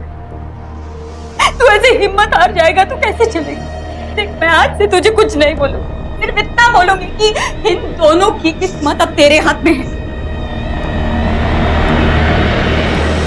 देख अमित, काकी सही कह रही है, तुझे कॉलेज वापस चलना चाहिए तो आज नहीं मंडे को आ, और तू हिम्मत मत हार यार। क्या अमित के सीने में कोई ऐसा राज दफन था जिसे वो अब तक बाहर नहीं ला पाया था? या फिर सच में प्रिंसिपल ठाकुर ने अपनी पावर का गलत इस्तेमाल करते हुए अमित को अपना शिकार बनाया था? इस केस के सभी पात्र पुलिस की रडार पर थे। कॉलेज स्टूडेंट यूनियन लीडर देव से लेकर प्रिंसिपल ठाकुर और अमित से जुड़े हर शख्स पर पुलिस की नजर थी। देव की हरकतों की वजह से प्रिंसिपल ठाकुर का परिवार काफी परेशान था। उनके लिए तो जैसे जीना भी मुश्किल होता जा रहा था। देव अपने साथियों के साथ मिलकर जो कर रहा था वो कानूनन अपराध था, और अगर एक मिनट के लिए मान भी लिया जाए कि प्रिंसिपल ठाकुर ने अपने स्टूडेंट अमित के साथ कुछ गलत किया था, तो भी उन गुनाहों की सजा के हकदार सिर्फ प्रिंसिपल ठाकुर ही थे, ना कि उनके घर वाले। देव के इस रवैये पर प्रिंसिपल ठाकुर और उनका परिवार आखिर चुप क्यों था? ये चुप्पी आने वाली एक बड़ी मुसीबत को न्योता दे रही थी। इस केस के अगले अध्याय में कुछ ऐसा लिखा था जिसके होने के बाद सभी के होश उड़ गए।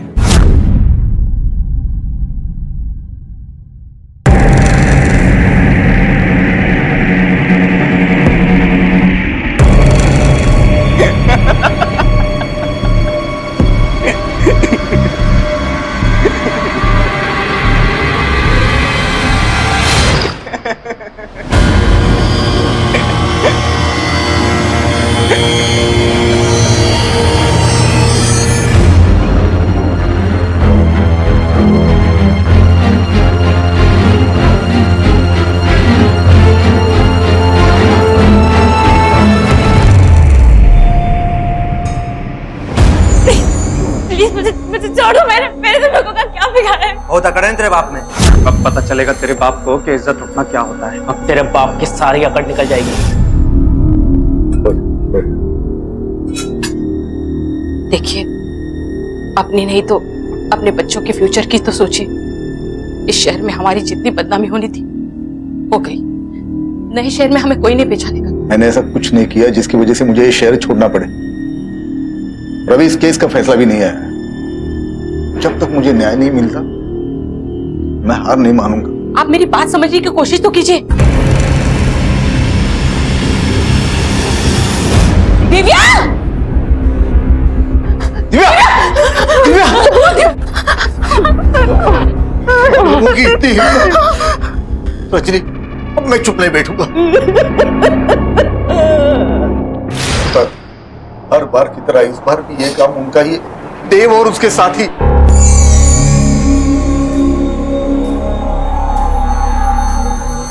दिव्या, बेटा हम आपका स्टेटमेंट ले सकते हैं? दिव्या, इनको अपना स्टेटमेंट दे दो।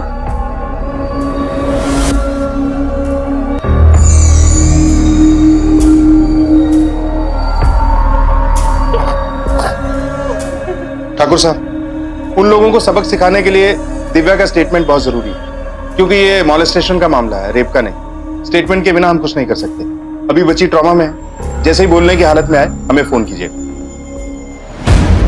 राजेश, वक्त आ गया है कि छात्र संघ के इस उभरते हुए नेता के पर कतर दिए जाएं। सर आप निश्चिंत रहिए, इस उभरते हुए नेता की मैं बहुत अच्छी तरह खातिरदारी करूंगा। मतलब वर्दी है, पावर है, तो कुछ भी करेंगे आप लोग? किसी को भी उठा लेंगे क्या?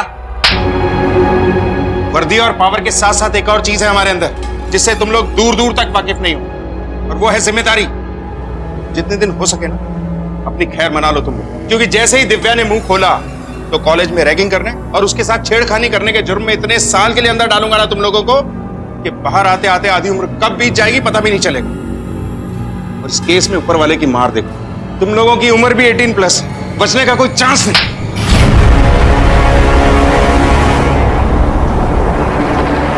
राजेश, ये लड़के बहुत शातिर हैं, बच निकलने के लिए हर पैंतरा अपनाएंगे, इसलिए दिव्या का स्टेटमेंट हमारे लिए बहुत जरूरी है। सर मुझे एक बात बहुत खटक रही है, आखिर ये तीनों लड़के दिन रात इस केस के पीछे क्यों पड़े? सर कहीं ऐसा तो नहीं कि अमित की सिचुएशन का फायदा उठाकर ये तीनों कुछ अपना पर्सनल खुन्नस निकालना चाहते हैं? हो सकता है कि प्रिंसिपल और इनके बीच में कोई आपसी रंजिश हो, जिसकी वजह से ये लोग हाथ धो के प्रिंसिपल के पीछे पड़े। राजेश, कॉलेज जाओ, गुप्ता और बाकी स्टूडेंट से पता करो कि इस एंगल के पीछे माजरा क्या है। सर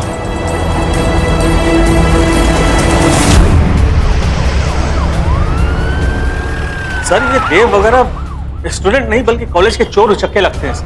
कई बार कॉलेज में फेल भी हो चुका है ये देव, और प्रिंसिपल सर के तो नाम से भी चिढ़ता था और हमेशा मैथ्स में फेल होता था। इस साल तो इसकी हिम्मत इतनी बढ़ गई कि सीधा प्रिंसिपल सर को धमकी देके आया, कहने लगा कि पास करना पड़ेगा। लेकिन प्रिंसिपल सर ने इसके मुंह पे साफ बोला कि पास या फेल सिर्फ मेरिट पे होता है। Thank you. सर राघव और अमित दोनों को देव और उसका ग्रुप नापसंद करता था। ऐसा क्यों? सर राघव और अमित दोनों ही देव के स्टैंडर्ड के नहीं थे, दोनों ही लोअर कास्ट और गरीब फैमिली से थे। पढ़ाई में अच्छे थे, इसीलिए ठाकुर सर और बाकी के टीचर के चहीते थे। देव और उसके सारे फ्रेंड्स हमेशा हमें बहुत परेशान करते थे, हर बार हमारी रैगिंग लेते थे सर। दिव्या बेटा, दरवाजा खोलो। दिव्या, मेरा दिल बहुत घबरा रहा है, आप दरवाजा तोड़ दीजिए, तोड़ दीजिए। दिव्या! राजेश, बॉडी को पोस्टमार्टम के लिए भेजो। नहीं, मेरी दिव्या को छोड़ो, छोड़ो मेरी दिव्या को। दिव्या! क्या?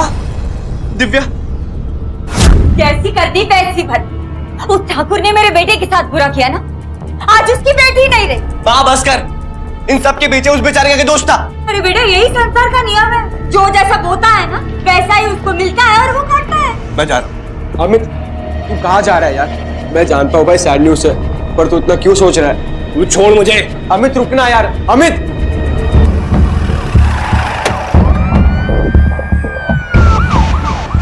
सर, ये रही दिव्या की पोस्टमार्टम रिपोर्ट। सर, रिपोर्ट के मुताबिक इट्स अ सुसाइड। राजेश, इस केस में एक बेगुनाह की जान गई। ये केस अब बहुत सेंसिटिव हो चुका है। सर, फिलहाल इन 3 लड़कों का क्या करना है? फिलहाल तो इन्हें छोड़ना ही होगा, क्योंकि हम दिव्या का स्टेटमेंट नहीं ले पाए। इसी वजह से इनके खिलाफ ना तो हमारे पास कोई गवाह है और ना ही सबूत। राजेश, मुझे लग रहा है कि प्रिंसिपल ठाकुर को इस सब में फंसाया गया है, जबकि असल में मामला कुछ और है। ठाकुर सर ने मेरे साथ रेप किया सर। इतना घिनौना आरोप मुझ पर। सर मैं झूठ क्यों बोलूंगा? अब देव और अमित प्रिंसिपल के खिलाफ मिले हुए हैं या अमित खुद ही कोई चाल चल रहा है, ये पता लगाना थोड़ा मुश्किल है। लेकिन हम चुप बैठ नहीं सकते, पता तो करना ही होगा। ये केस प्रिंसिपल ठाकुर को बलात्कार के लिए अपमानित करने से शुरू हुआ था और अमित की मेडिकल रिपोर्ट ने भी अमित के साथ बलात्कार होने की पुष्टि की। अब तक पुलिस को यह शक था कि अमित ने जो कहानी उन्हें बताई थी उसमें कुछ मिसिंग था, लेकिन इस केस के अगले मोड़ पर जो हुआ उसके बाद उनका शक यकीन में बदल गया। सर ये देख, जूम करो। मेरा बेटा अमित नहीं मिल रहा, साहब उसे ढूंढ के दीजिए साहब। ठीक है, बैठिए। कहाँ गया था आपका बेटा? साहब कल दोपहर को दिव्या की मौत का पता चला। जैसी करती वैसी भरती। माँ बस कर, इन सब के पीछे उस बेचारे का दोस्त था। मैं जा रहा हूँ। अमित साहब रात को भी घर नहीं आया, पूरी रात इंतजार किया साहब। मुझे लगा कि वो हॉस्टल गया होगा। राघव से बात हुई तो उसने बताया कि वो उधर भी नहीं आया साहब। आप चिंता मत कीजिए, हम तुरंत अमित को ढूंढना शुरू कर दें। नहीं सर, अमित को तो मैंने नहीं देखा यार। काकी का भी कॉल आया था मुझे, लेकिन मैंने उन्हें भी यही कहा कि वो यहाँ नहीं आया। अच्छा, ये अमित और कहाँ उठता बैठता है? सर यही आसपास में 2-3 जगह है जहाँ वो कभी कभी जाकर बैठा करता था। लेकिन सर कल मैंने एक बात नोटिस की। क्या? सर कल जब मैं यहाँ वापस आ रहा था,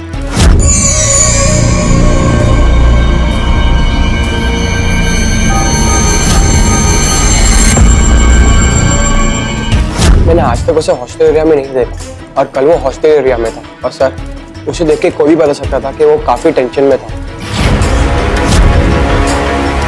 हाँ सर, मैं बस घूम रहा था। और उसमें क्या गलत है? इससे पहले कभी हॉस्टल एरिया में घूमने का मन नहीं हुआ तुम्हारा, या कल कुछ खास था? सर इसमें कौन सी बड़ी बात है, पास में ही है, टहलते टहलते चला गया। आदित्य, तुमने अभी अभी अपनी बहन को खोया है। तुम्हारे पिता पे एक घिनौना इल्जाम है। तुम्हारी जगह किसी भी घर का कोई भी लड़का होता, उसका खून खौलता, ये जाहिर सी बात है। सर ये वक्त गुस्सा दिखाने का नहीं, फैमिली को सपोर्ट करने का। और मुझे पता है कि आप मुझसे क्या पूछना चाहते हैं, लेकिन सर मैं कभी किसी गलत चीज में इन्वॉल्व नहीं हो सकता, ठीक अपने पापा की तरह। सर अब मैं जाऊं? जाओ। सर इस लड़के के दिल में कुछ और है, दिमाग में कुछ और चेहरे पे कुछ और। गुस्सा बहुत है सर इसके अंदर। राजेश, अमित की फोटो आसपास के सारे एरिया में सर्कुलेट करो, उसे ढूंढना बहुत जरूरी है। और ये लड़का आदित्य, गहरी छानबीन करो इसके बारे में। सर मैंने अमित के फोन रिकॉर्ड्स और ट्रायंगुलेशन रिकॉर्ड्स दोनों ही मंगवा लिए। राघव की बताई हुई जगह पर हमारी टीम अमित को सर्च कर रही है। गुड।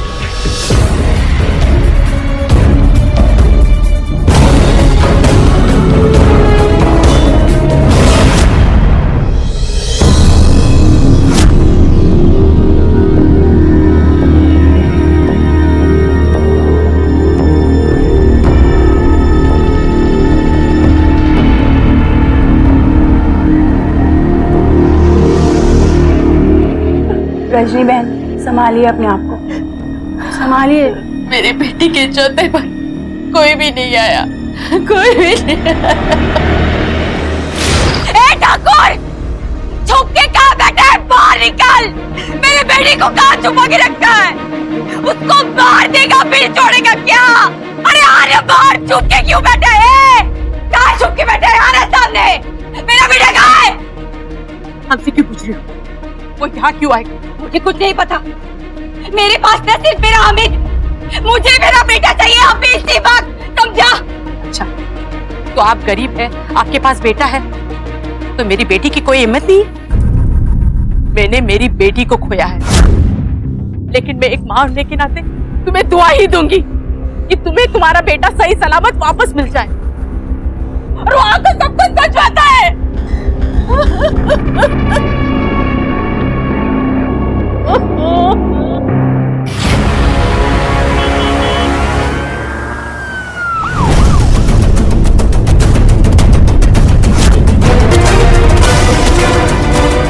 कुछ नहीं है सर। ठीक है, आसपास के एरिया की अच्छे से तलाशी लो और बॉडी को पोस्टमार्टम के लिए भेजो। सर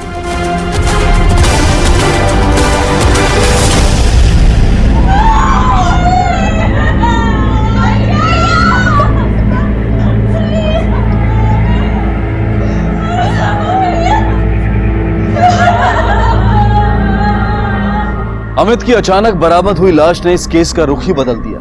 क्या पुलिस का शक सही था कि अमित उनसे कुछ छिपा रहा था? अगर अमित ने अपने बलात्कार से जुड़ी जानकारी पुलिस को गलत दी थी तो उसने ऐसा क्यों किया था? आखिर उसके सामने ऐसी क्या मजबूरी थी कि जिसकी वजह से अमित ने उस शख्स को सारे समाज के सामने दोषी बना दिया, जिस शख्स ने हमेशा उसे सफलताओं की सीढ़ी चढ़ते हुए देखना चाहा? कहीं ऐसा तो नहीं था कि अमित ने अपनी गलती को सुधारने के बारे में सोचा हो और यही ख्याल उसकी मौत की वजह बन गया? सर, ये रही अमित की पोस्टमार्टम रिपोर्ट। सर, रिपोर्ट के हिसाब से अमित के सर पर किसी भारी पत्थर से वार किया गया था। राजेश, मुझे इस केस के सारे सस्पेक्ट के कॉल डिटेल्स चाहिए। आदित्य, प्रिंसिपल, देव और देव के सारे दोस्त, एक एक पे नजर रखो। सर, आदित्य के कॉल रिकॉर्ड्स मैंने ऑलरेडी मंगवा ली। सर, ये रहे आदित्य के कॉल रिकॉर्ड और लोकेशन डिटेल। ठीक है, तुम जाओ।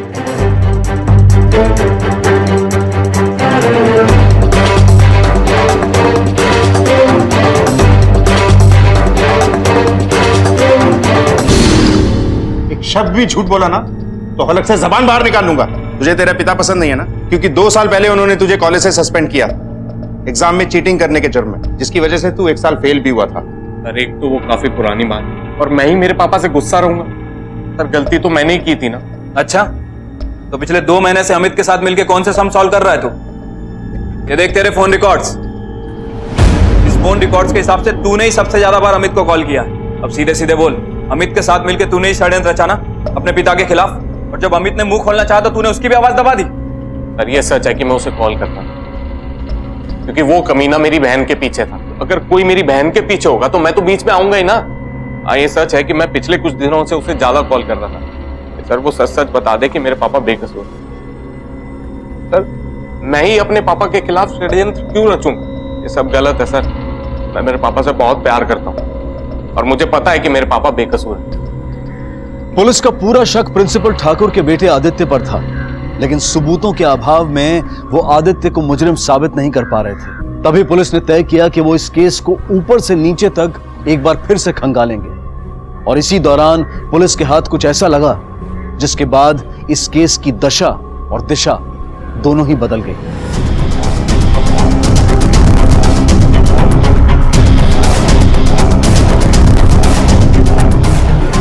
राजेश, इस केस में कुछ तो ऐसा है जो हमारी नजरों के सामने आके भी बच के निकल जा रहा है। हमने हर किसी से अच्छे से बात की, प्रिंसिपल, आदित्य, राघव, रजनी और ये देव। कुछ तो है जहां हमसे चूक हो रही है। हमें इस केस से जुड़ी एक एक चीज को दोबारा से चेक करने की जरूरत है। सर, अमित को तो स्कॉलरशिप पहले ही मिल चुकी थी। और सर, ये देखिए, ये लेटर अमित ने अपने पीसी से डिलीट कर दिया था। अभी अभी हमने रिकवर किया। इस लेटर के हिसाब से तो लैक ऑफ फंड की वजह से अमित को कॉलेज छोड़ने के लिए कहा गया था। लेकिन सर, उस टीचर ने तो कहा था कि वो दोनों स्कॉलरशिप को लेकर काफी कॉन्फिडेंट। राजेश, मुझे लगता है रेप के बाद अमित को स्कॉलरशिप दिया गया। उस प्रिंसिपल ठाकुर को उठा के लाओ। वक्त आ गया है कि इस केस से जुड़े सवाल जवाब को अब वो सॉल्व करें। आप तो बड़े छुपे रुस्तम निकले। रेप भी किया और वादे के हिसाब से अमित को स्कॉलरशिप भी दे दिया। स्कॉलरशिप? मैंने कब अमित को स्कॉलरशिप दिया? राजेश, पता करो कि अगर ये स्कॉलरशिप ठाकुर ने इशू नहीं किया तो ये इशू किया किसने? सर, मैंने पता किया और एक सरप्राइजिंग बात सामने आई है। सर, अमित के साथ साथ राघव को भी स्कॉलरशिप इशू किया गया। और सर, ये स्कॉलरशिप उसी दिन इशू किया गया था जिस दिन देव और उसके ग्रुप ने प्रिंसिपल के साथ पब्लिकली बदतमीजी की। लेकिन उस दिन प्रिंसिपल ठाकुर ने ये स्कॉलरशिप साइन कैसे की? सर, ठाकुर ने साइन किया ही नहीं। तो फिर किसने साइन? राघव, तुम्हें और अमित दोनों को स्कॉलरशिप इशू हुआ था, पर ये स्कॉलरशिप तुम्हारे प्रिंसिपल ठाकुर ने नहीं, किसी और ने इशू किया था। सच हम तुम्हारे मुंह से सुनना चाहते हैं। सर, शायद जो ठाकुर सर ने अमित के साथ किया था। राघव, मैं तुम्हें बता दूं कि ये कोई कॉलेज का एग्जाम नहीं है जहां गलत आंसर देने पे नंबर माइनस होते हैं। ये पुलिस स्टेशन है। यहाँ जो गलत जवाब देता है हम उसकी जिंदगी के दिन माइनस कर देते हैं। तो जो बोलना सोच समझ कर बोलना। सर, उस रात जब अमित वापस आया रात को, देख, जब तक तू मुझे सच नहीं बताएगा मैं लाइट ऑफ नहीं करूंगा। अमित यार, क्या हुआ है? अमित, ये निशान भाई, क्या हुआ तुझे? बोलना यार। मेरे साथ रेप हुआ। क्या? अमित इस बारे में प्रिंसिपल सर को कंप्लेन करना चाहता था, पर जब हम गए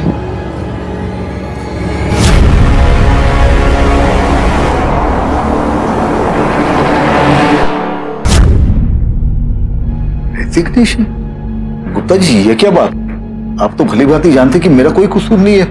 ठाकुर जी, मुझे 100% नहीं बल्कि 1000% आप पर विश्वास है, लेकिन अब ये बोर्ड की डिमांड है। अब एक छोटी सी डिमांड कानून की भी है गुप्ता, तुझे अरेस्ट करने की डिमांड। भूल गया, जो किसी और के लिए जाल बुनता है उसमें वो खुद ही फंस जाता है। ले चलो इसे। सर, मैंने क्या किया है? लॉकअप में बताया। सर बताओ।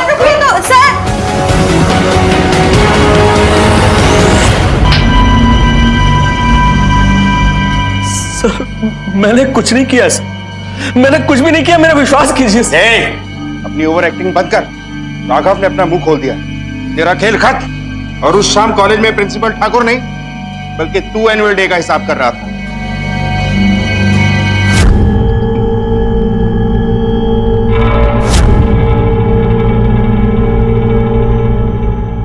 क्या बात है? प्रिंसिपल सर से मिलना है सर। प्रिंसिपल सर नहीं है? मुझे बताओ क्या बात है।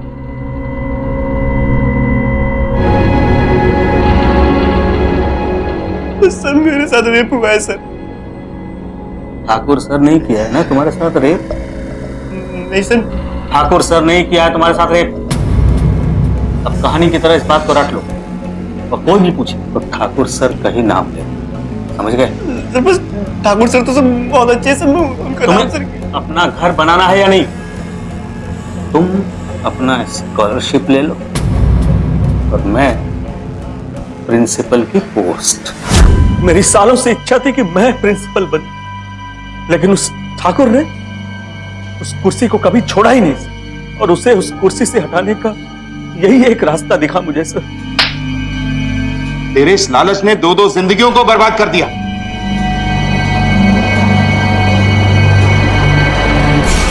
राजेश, ये तो साफ हो चुका है कि रेप ठाकुर ने नहीं किया, तो फिर ये रेप और अमित का मर्डर आखिर किया किसने? सर,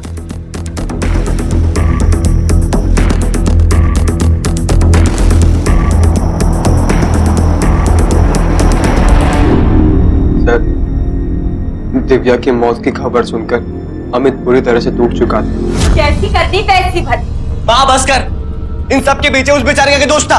मैं जा रहा हूं। अमित, मैंने उसका पीछा किया। अमित, तू यहाँ क्या कर रहा है? घर जा, काके परेशान हो रहे तेरे लिए।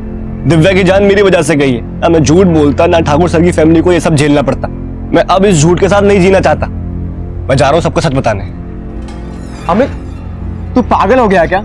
अपना स्कॉलरशिप आ चुका है। भाई, इतना सब कुछ सह लिया, थोड़ा और सह ले, उसके बाद जिंदगी में हमें कोई नहीं रोक सकता। राघव, अब मैं नहीं सह सकता। मैं सबको सच बताकर प्रायश्चित करना चाहता हूँ। भाई, तेरे चक्कर में मैं फंस जाऊंगा यार। Raghav, I am sorry. मैं पुलिस को सब सच बताने जा रहा हूँ। और सर, मैंने उसके लाश को नाले में फेंक दिया। मैं उसको नहीं मारना चाहता था, दोस्त था वो मेरा, पर मैं क्या करता सर? इतने बड़े मौके को कैसे जाने देता मैं? सर, रेप उसका हुआ, गेम गुप्ता सर खेल रहे थे, इस सबके बीच मैं क्यों फंसूं? बड़ी मुश्किल से स्कॉलरशिप मिला था मुझे। एक घर वाले की बड़ी उम्मीदें थी मुझसे, बहुत खुश थे वो सर। मैंने हमेशा अमित का साथ दिया, एक अच्छे दोस्त के नाते। दोस्त नहीं, दुश्मन था तू अमित का। इतनी छोटी सी उम्र में इतना बड़ा खेल खेल गया, बिना मेरिट के स्कॉलरशिप ले रहा था। तू भूल गया शायद कि गलत नियत से किया गया हर काम गलत मंजिल तक लेके जाता है। अब तो किसी बड़ी यूनिवर्सिटी में नहीं बल्कि जिंदगी भर जेल में सड़ेगा। अब सच सच बोल कि अमित के साथ रेप किसने किया था? किसके गुनाह पे पर्दा डाल रहा है तू?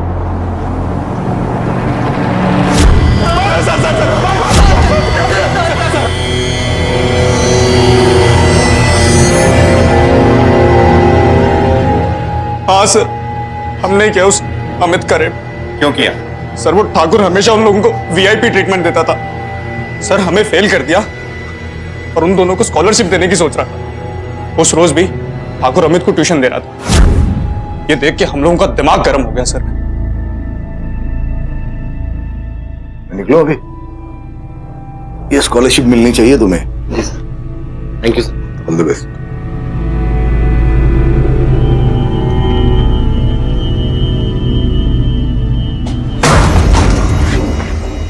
क्या रे अमित, दिया क्या ठाकुर सर ने? अरे ट्यूशन, मैथ्स ही पढ़ाता ना ठाकुर तुझे? अरे देव, परसों वो वीडियो देखा था ना हमने, एक लड़का है दूसरे लड़के के साथ में। अरे तभी मैं सोचूं ये ठाकुर का स्पेशल बॉय कैसे बना। क्यों रे स्पेशल बॉय, 2-3 स्पेशल चीजें हमें भी सिखा दे यार। हमें भी स्कॉलरशिप लेना भाई। हाँ आना, पकड़ साले को।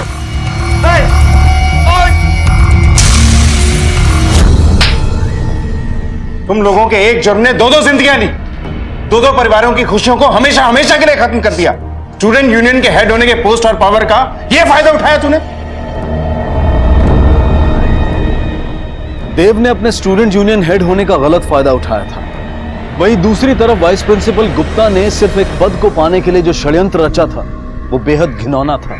अमित और राघव ने प्रिंसिपल ठाकुर के भरोसे का गलत फायदा उठाया। उन्होंने एक अच्छी जिंदगी के बारे में तो सोचा, लेकिन उस जिंदगी की नींव का पहला पत्थर ही जुर्म का पत्थर था। प्रिंसिपल ठाकुर और उनके परिवार को उनकी खोई हुई इज्जत तो वापस मिल गई, लेकिन जो मानसिक क्षति उन्हें पहुंची उसे भरने में शायद वक्त लगेगा। उमा ने अपना बच्चा खो दिया। इस हादसे ने हमारे समाज से एक अच्छे स्टूडेंट को छीन लिया और एक ऐसी बच्ची अब इस दुनिया में नहीं है जिसका सपना ही बड़े होकर डॉक्टर बनना था और दूसरों का दुख दूर करना था। क्या सच में अपने मन पर काबू रखकर एक आसान सी जिंदगी जीना इतना मुश्किल है? सोचिएगा जरूर। इसी विचार के साथ अब मैं अनूप सोनी आपसे विदा लेता हूं। फिर मुलाकात होगी अगले एपिसोड में एक और चौंका देने वाले केस के साथ। तब तक अपना और अपने परिवार का ख्याल रखें और देखते रहें क्राइम पेट्रोल डायल 100। सबक एक को सीख हम सबको। जय हिंद। इस तरह के और भी एपिसोड देखने के लिए हमारे चैनल को सब्सक्राइब करें और बेल आइकन दबाना ना भूलें।